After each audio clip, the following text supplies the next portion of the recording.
Boas-vindas ao podcast do Transforma Trader. O lugar para quem quer ser mais esperto que o gráfico. exato. E hoje o papo é, assim, direto ao ponto, né? Essencial para qualquer investidor. Como que se monta aquela carteira diversificada, sabe? Que equilibra mesmo o risco e retorno. Olha, a gente pegou um material muito bom sobre isso, lá do Transforma Trader mesmo, do Rodrigo Marques. A ideia é entender o porquê e, mais importante, o como fazer essa diversificação funcionar pra gente.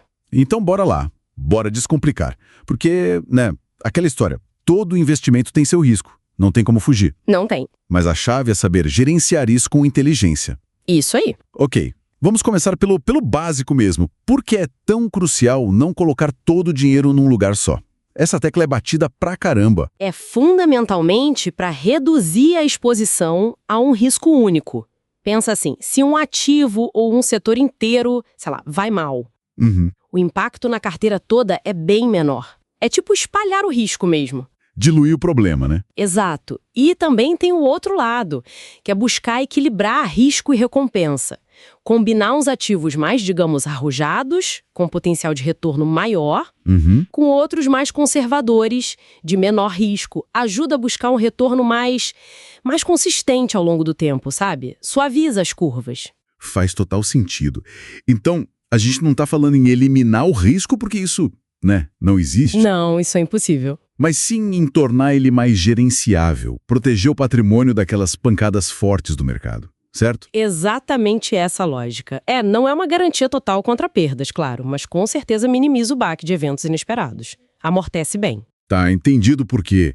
Agora a pergunta que não quer calar. Como se faz isso na prática? Como é que a gente começa a espalhar os investimentos? O artigo dá umas pistas, né? Dá sim, várias formas. A mais conhecida é investir em diferentes classes de ativos, sabe? Tipo ações, títulos de renda fixa, imóveis, commodities, ouro, petróleo, por exemplo, até criptomoedas, para quem tem mais apetite para o risco. Cada um tem seu perfil, né? De risco e retorno. E dentro das classes também dá para ir mais fundo, imagino? Tipo, dentro de ações, escolher setores diferentes? Com certeza. Isso é super importante. Investir em tecnologia, saúde, energia, finanças, diversificação setorial. Ah, legal. E tem mais. Pode ser diversificação geográfica, buscar coisas fora do Brasil, ou até tipos diferentes de títulos, públicos, privados.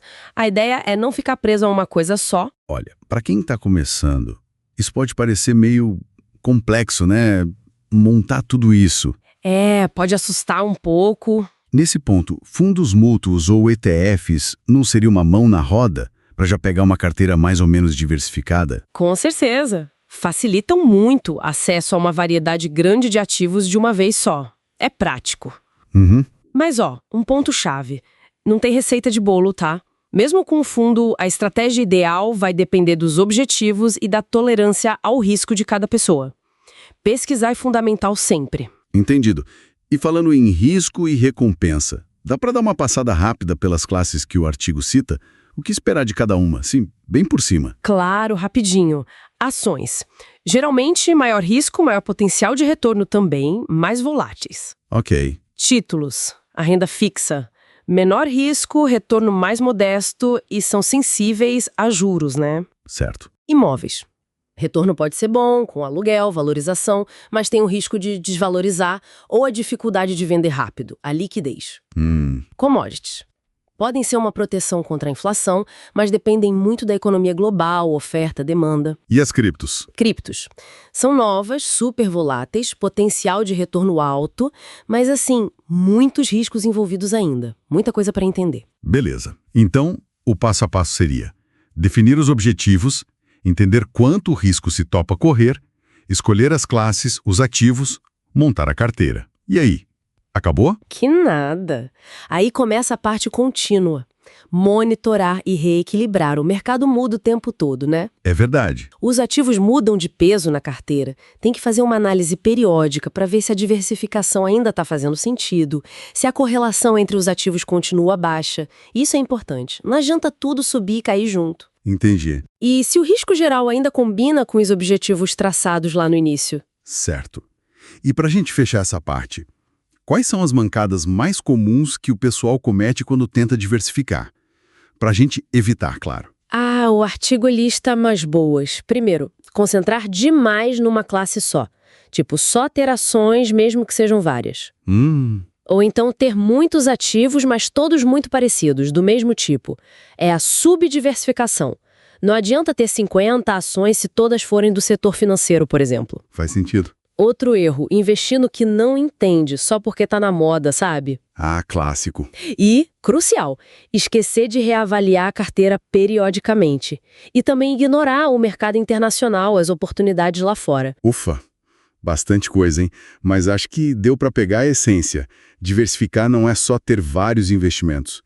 É ter uma estratégia por trás para equilibrar os riscos e buscar os objetivos. Exato, é parte fundamental de ser mais esperto que o gráfico, né? Não é só olhar a cotação subindo e descendo, é entender a estrutura que está por baixo daquilo. Perfeito. E para quem está nos ouvindo, fica aquela reflexão final. Como será que a nossa percepção individual de risco, sabe, aquilo que a gente sente que é arriscado, acaba moldando as decisões de investimento, mesmo quando a gente tenta ser super técnico e diversificado? É algo para se pensar, né? As emoções estão sempre ali. Excelente ponto. Fica a reflexão. Bom, ficamos por aqui neste podcast do Transforma Trader. Até a próxima.